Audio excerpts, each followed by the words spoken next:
अनमोल मोती। ओम शांति। आज हम अनमोल मोती कार्यक्रम में प्यारे बाप दादा की मुरलियों से कुछ चुने हुए ज्ञान बिंदुओं पर विचार सागर मंथन करके आपके साथ शेयर करते हैं कुछ बाबा के ज्ञान रत्नों के अनमोल मोती। अब बाबा हमको कहते हैं कि बच्चे, सतयुग में सब शुभ ही शुभ होता है। सतयुग में अशुभ का नाम निशान नहीं होता, इसीलिए उसको सतयुग कहा जाता है। देवलोक के अंदर किसी प्रकार के अशुभ का अंश तक नहीं रहता। तो ये जो शुभ है, इसके अर्थ में उसके अर्थ को हमने समझना है। आज भी हम बीच बीच में कहते हैं आज ये शुभ कार्य होना है, कोई उत्सव आ जाता है, कोई घर के अंदर खुशी का वक़्त आ जाता है, किसी के घर में कोई बच्चा जन्म लेता है, कोई नया मकान बनाता है, तो सोचते हैं ये शुभ कार्य हो गया। किसी को हम सहयोग दे देते हैं, किसी की मदद कर देते हैं। मान लीजिए कि सड़क पर कोई माता बूढ़ी खड़ी है, हम उसको सड़क क्रॉस करा देते हैं, हमें कितना चैन मिलता है कि हमने एक शुभ कार्य कर दिया। क्योंकि शुभ कार्य वो होता है जिसके पीछे किसी भी प्रकार का स्वार्थ, किसी भी प्रकार की रिस्पॉन्सिबिलिटी, किसी भी प्रकार की ड्यूटी नहीं होती, बल्कि हम वो स्वतः ही एक शुभ भावना से शुभ कर्म करते हैं। हम देखते हैं, हम भारतवासियों के घर के बाहर प्राय तौर पर एक चिन्ह बना होता है स्वस्तिका का, श्री गणेश का, और उसके ऊपर लिखा होता है शुभम लाभम। तो आप जानते हैं कि इसका अर्थ यही है कि शुभ में ही लाभ है और अशुभ में हानि है। लेकिन आज हम वो लिखते तो हैं, लेकिन शुभम लाभम कैसे होता है, उसकी विधि क्या है, उसकी सिद्धि कैसे प्राप्त होती है, इस पर हमको विचार सागर मंथन करके सोचना होता है। अपने मन के अंदर अच्छी तरह से धैर्यता से इस बात को धारण करना होता है। तो भगवान ने हमें बताया हुआ है कि शुभ संकल्पों के दीप जलाओ। आप देखेंगे, जब भी हम कोई भी कार्य आरंभ करते हैं, शुभ कार्य आरंभ करते हैं, तो एक दीप प्रज्वलन की प्रथा हमारे भारत में है कि सबसे पहले हम दीप प्रज्वलित करते हैं। तो ये दीप प्रकाश का सिंबल है, रोशनी का सिंबल है, और दीप एकता का भी सिंबल है। केवल एक दीप नहीं जलाया जाता है, लेकिन आप देखेंगे कि दीपक जब जल जाता है, एक दीपक से दूसरा दीपक, तीसरा दीपक हम जला सकते हैं। और ख़ास बात नोट करने की यह है कि जब हम एक दीपक से दूसरा दीपक जलाते हैं, तो पहले दीपक की रोशनी कम नहीं होती है। आम तौर पे लोग कहते हैं शुभ कार्य करो तो आपका घाटा हो जाता है। मान लीजिए आप किसी को एक कंबल देते हैं दान में, तो आपका कंबल एक कम हो जाएगा।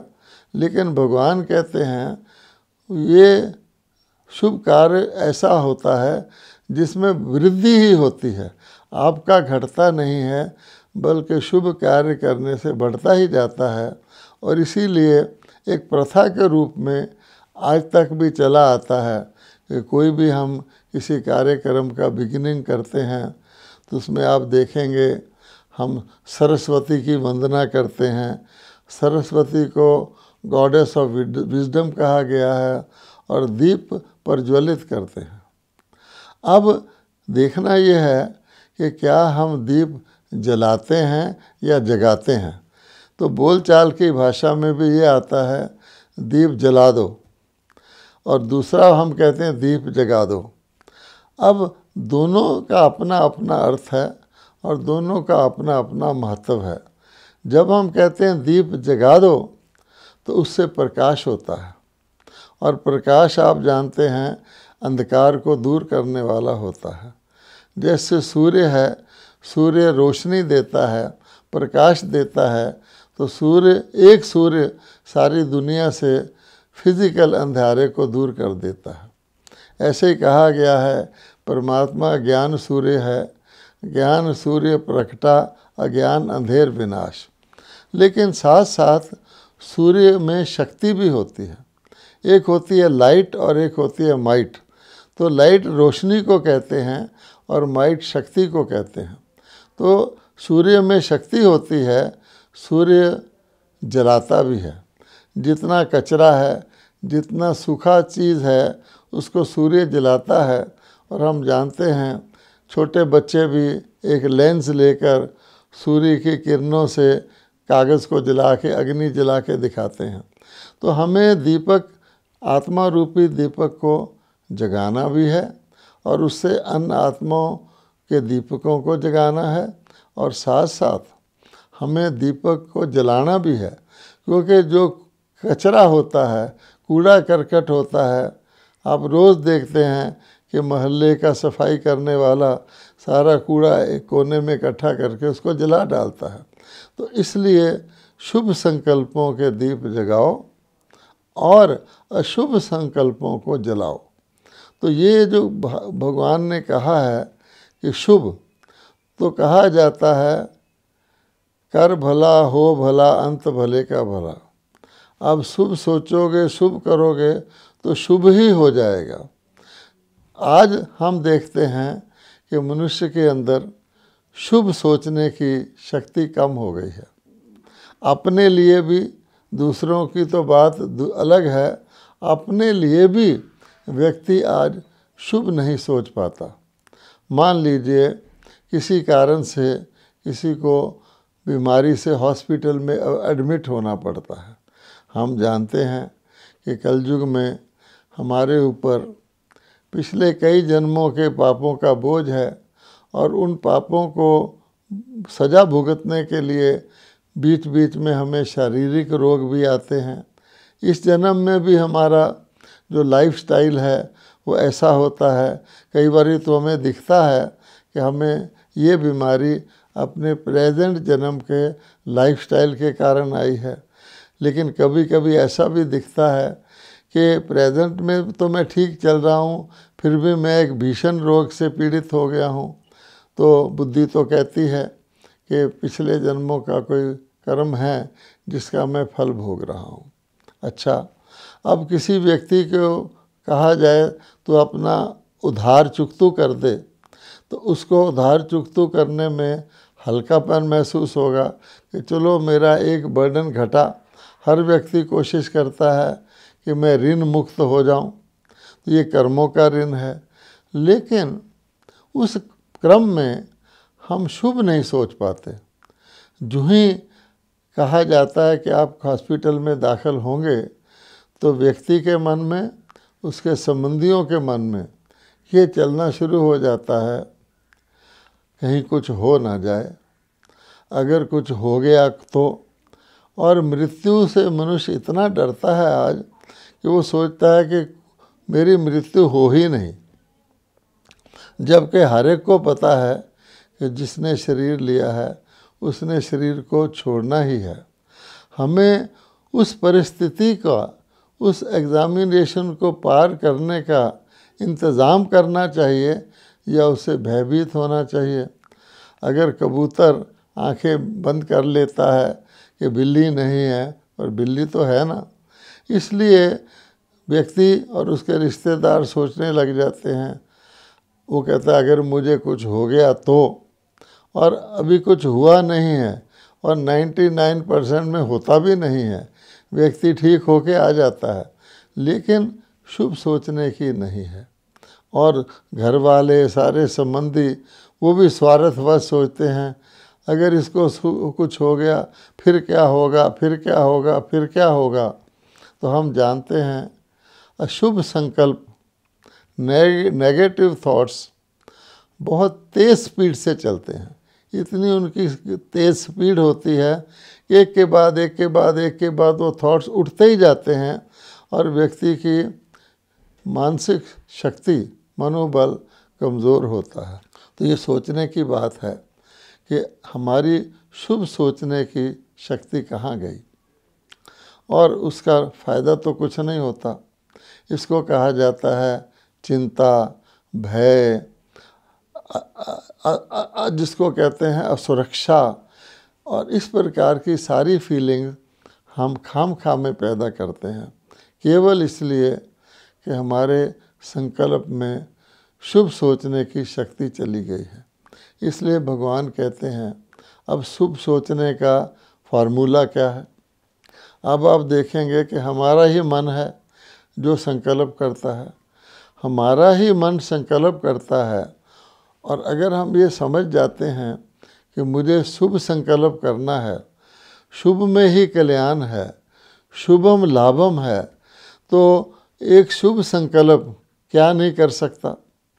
मान लीजिए कि मुझे डॉक्टर मेरा ब्लड टेस्ट करता है और देखता है कि इसका ब्लड बहुत प्योर है, और वो कहता है कि भाई आपका खून तो इतना प्योर है कि बहुत कम लोगों का ब्लड इतना प्योर होता है। तो डॉक्टर के बताते ही आप देखिए मेरी मनोस्थिति कैसी हो जाती है, मन प्रसन्न हो जाता है, शरीर शक्तिशाली हो जाता है, उठता बैठता हूँ तो मेरे अंदर स्फूर्ति, अमंग उत्साह, ऊर्जा की महसूसता होती है। इसलिए केवल कि अब मेरे को ये सूचना मिली है कि तेरा ब्लड प्योर है। अब इसके विपरीत मान लीजिए डॉक्टर ब्लड टेस्ट करके कहे कि भाई तुम्हारे ब्लड में तो एक बहुत बड़ी खराबी है और इससे तुम्हें ये भीषण रोग हो सकता है। वही मैं जो 2 मिनट पहले नॉर्मल था, अब मेरे पैर भारी हो जाते हैं, मेरी बुद्धि चिंता में पड़ जाती है। अब क्या हुआ कि मेरी सूचना मिली कि तुम्हारा ब्लड प्योर नहीं है। अब इसी प्रकार से अगर मन शुद्ध हो तो शुद्ध मन, शुभ सोचने वाला मन इतना प्रफुल्लित रहता है, स्वाभाविक तौर पे इतना हर्षित रहता है कि जिसको आप अनुभव करके हैरान होंगे कि केवल एक संकल्प को चेंज करने से ही मैं इतनी खुशी में आ गया। और अगर आपने इसका सबूत देखना हो तो आप देख लीजिए, आज के युग में स्कूल के बच्चों को देख लीजिए। आपकी कार जा रही है, आगे बच्चों की स्कूल बस जा रही है, बच्चे आपकी तरफ देखते हैं, आपसे कांटेक्ट बनाते हैं, आप भी चेतन खिलौनों को देखते हो। फिर आप देखिए बच्चे कैसी हरकतें करते हैं, मुस्कुराते हैं, टाटा करते हैं, आपके वो रिश्तेदार नहीं हैं, जानते नहीं हैं, खुद इतने खुश होते हैं। और आपका मन भी जब तक वो बच्चे ओझल नहीं हो जाते, जब तक उनकी बस कोई टर्न नहीं ले लेती या आप कोई मोड़ नहीं घुमा लेते, आपको ऐसी मानसिक खुशी होती है। क्यों? कि बच्चे के संकल्प शुभ हैं, इनोसेंट हैं। तो जैसे कहा जाता है इनोसेंस इज़ ए ब्लिस। जैसे हम देवताओं के लिए कहते हैं, देवताओं कितने भोले वाले हैं, देवताओं के चेहरे कितने भोले वाले हैं। और यहाँ तक कि आज की दुनिया में कितने दुनिया के झमेले और शोर के बाद कोई व्यक्ति मंदिर में देवताओं के दर्शन करने जाता है, केवल मूर्ति के दर्शन करता है, असली देवता तो है नहीं। उसको भी उसकी चेहरे को देखकर, उसके भोलेपन को देखकर, उसकी पवित्रता और सच्चाई को देखकर व्यक्ति को बहुत संतोष मिलता है, बहुत राहत मिलती है। तो आप सोच सकते हैं कि शुभ संकल्प की शक्ति, शुभ सोचना, शुभ बोलना कितना अच्छा है। अब आप देखिए कि मैं ये सब कुछ समझ के आज अपने मन में प्रण कर लेता हूँ, अगर इतना ही सस्ता सौदा है कि केवल शुभ सोचने से ही मैं अपनी खुशी में सदा रहूँगा, आनंदित रहूँगा, प्रफुल्लित रहूँगा, तो मैं ये कर क्यों नहीं पाता? तो आप देखेंगे एक छोटी सी गलती हम करते हैं, वो ये है कि हम दूसरों के बारे में सोचते हैं। अपने बारे में आज का मनुष्य शायद ही कुछ सोचता हो। अगर उसको कहें भी कि तू अपने बारे में सोच, थोड़ा मेडिटेशन कर, थोड़ा योग लगा, शांति में रह, चाहता शांति है व्यक्ति, लेकिन सबसे मुश्किल उसके लिए शांति में रहना ही होता है। अगर आप कहीं प्रवचन करने चले जाएं तो सभा को आप 1 मिनट संबोधित ना करें तो सारे बेचैन हो जाते हैं, क्योंकि उनको शांति की अनुभूति ही नहीं है। जो ही आप बोलना शुरू करेंगे तो शांत हो जाएंगे। तो इसलिए मुख्य कारण क्या है कि हम अपना शुद्ध मन है, मेरा मन है, मैं अपनी मर्जी से शुद्ध संकल्प कर सकता हूँ, लेकिन जो हमारे अंदर दूसरों को देखने की आदत है, तो दूसरों को देखने से क्या होता है कि दूसरे की कमी कमज़ोरी ऑटोमेटिकली हमारे मानस पटल पर आ जाती है। और वो कमी कमज़ोरी है उसकी, लेकिन एक की नहीं, हम जिसको देखते हैं अगर उसकी कमी कमज़ोरी हमारे मन में आ जाए तो जैसे एक साफ़ चीज़ के ऊपर बहुत गंदगी आ जाए या दाग लग जाए, इसी प्रकार से आज हमारी मनोस्थिति है कि हम अपने बारे में सोचने के लिए तो कहते हैं मैं बिज़ी हूँ, यहाँ तक कह देते हैं कि मेरे को तो मरने की भी फुर्सत नहीं है, क्योंकि आज के समय में व्यक्ति जो है इतना व्यर्थ में उलझा हुआ है, इतना झंझटों में उलझा हुआ है, लाइफ दिनों दिन तनावपूर्ण होती जा रही है, परिस्थितियाँ उसको टाइट करती जा रही हैं। सचमुच वो बिज़ी है, लेकिन है किस में बिज़ी? तो इसलिए अन्य की कमी कमज़ोरी देखने के कारण हम अपने शुद्ध मन को अशुद्ध कर लेते हैं। आजकल सरकार भी स्वच्छता अभियान चलाती है। हम भी रोज़ सोचते हैं, हम स्नान करते हैं स्वच्छ हो जाते हैं, नए कपड़े पहनते हैं स्वच्छ हो जाते हैं, लेकिन मन की स्थिति क्या है? तो किसी ने कहा है कि मन तो मलिन वैसा ही मूर्ख रहा तेरा, गंगा में रोज़ जा नहाया तो क्या किया। अब हमें आवश्यकता है, आवश्यकता एक किस चीज़ की है कि जैसे कोई व्यक्ति जैसा चश्मा पहन लेता है वैसा ही उसको दिखाई देता है। कहावत प्रसिद्ध है, सावन के अंधे को हरा ही हरा नज़र आता है, क्योंकि सावन में जब उसके नेत्र थे तो चारों तरफ हरियाली थी। तो अंत मते सो गते, जो लास्ट सीन उसने देखा होता है उसको वही दिखाई देता है। अब हमें ज़रूरत है कि हम ऐसा चश्मा पहने, शुभ का चश्मा पहने। शुभ का चश्मा का अर्थ ये है कि हम हर चीज़ में शुभ ही शुभ देखें, हर चीज़ में कल्याण ही कल्याण देखें। तो जैसे आज की दुनिया में कहते हैं कि नेगेटिव को पॉजिटिव में बदलो, तो उसका हर नेगेटिव को हम पॉजिटिव में बदलने बैठ जाएं तो हमारा काम ही रुक जाएगा कि ये नेगेटिव है, इसको मैं पॉजिटिव में कैसे बदलूं। लेकिन अगर आप हरा चश्मा पहन लें तो आपको सब कुछ हरा ही हरा नज़र आएगा। इसलिए आवश्यकता है हम अपनी दृष्टि को बदलें। कहा जाता है कि नज़रों को बदलो तो नज़ारे बदल जाएंगे, और हुआ भी यही है। हमारी नज़रें बदली हैं तो नज़ारे बदल गए हैं। तो इसलिए भगवान कहता है कि ऐसा समय है, परमात्मा ने हमें ज्ञान दिया है कि कल्याणकारी समय भी है। एक किसी चीज़ का जब समय होता है तो वो बहुत आसानी से उपलब्ध हो जाती है।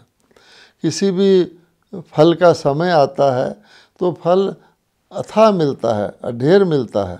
समय से पहले नहीं मिलता, समय के बाद वो समाप्त हो जाता है। ट्रक के पीछे भी लिखा होता है, समय से पहले भाग्य से ज़्यादा किसने पाया। तो इस समय भाग्य की बात है कि ये दुनिया, पुरानी दुनिया, दुख की दुनिया, अब अंत होनी है। गीता के भगवान अवतरित हुए हैं और वो कहते हैं कि मैं ये विनाश आए दुष्ट कृताम, कि इस पाप की दुनिया को सफाई कराने की तैयारी अपने आप मनुष्य कर रहे हैं। तो मैं साथ साथ मनुष्य आत्माओं को शुभ सोचना, शुभ बोलना, शुभ देखना, शुभ ग्रहण करना और शुभ को फिर व्यक्त करना, ये सिखाता हूँ। तो अगर हम एक सिंपल सी बात कर लें कि मुझे शुभ ही देखना है, और हर चीज़ में अगर कोई व्यक्ति अशुभ देखना चाहे तो 100 नुक्स निकाल सकता है, और अगर व्यक्ति शुभ देखना चाहे तो उसको खराब चीज़ में भी शुभ दिखाई दे सकता है। उदाहरण के तौर पर जिसको हम कहते हैं कूड़े का ढेर, कंपोस्ट कहते हैं, उसके अंदर जहाँ से आप स्मेल आती है, आप कहीं कंपोस्ट का ढेर पड़ा हो, आप नाक पर रुमाल रख के वहाँ से सांस रोक कर जल्दी जल्दी गुज़रते हैं। उसके अंदर भी अगर आप गुलाब का बीज लगा दें तो गुलाब का बीज उसमें से खुशबूदार गुलाब पैदा कर देता है, यद्यपि उस बीज में तो आत्मा भी नहीं है। तो इसी प्रकार से कहीं वातावरण खराब है, स्मेल आ रही है, तो आप उसमें अगरबत्ती जला दीजिए तो खुशबू आ जाती है। तो इसी प्रकार से शुभ वाला, जैसे रोशनी अंधकार से ताकतवर होती है, अंधकार को दूर कर देती है, हम अपने मन में धारणा करें कि मुझे शुभ ही शुभ सोचना है, अपना भी भला सोचना है, दूसरों का भी भला सोचना है। पहले वक्त में हम कहा करते थे जा तेरा भी भला हो, सबका भला हो। तो आप देखेंगे हमारा जीवन हरा भरा हो जाएगा, खुशनुमा हो जाएगा, और हम समाज में भी खुशी को फैलाएंगे। ओम शांति।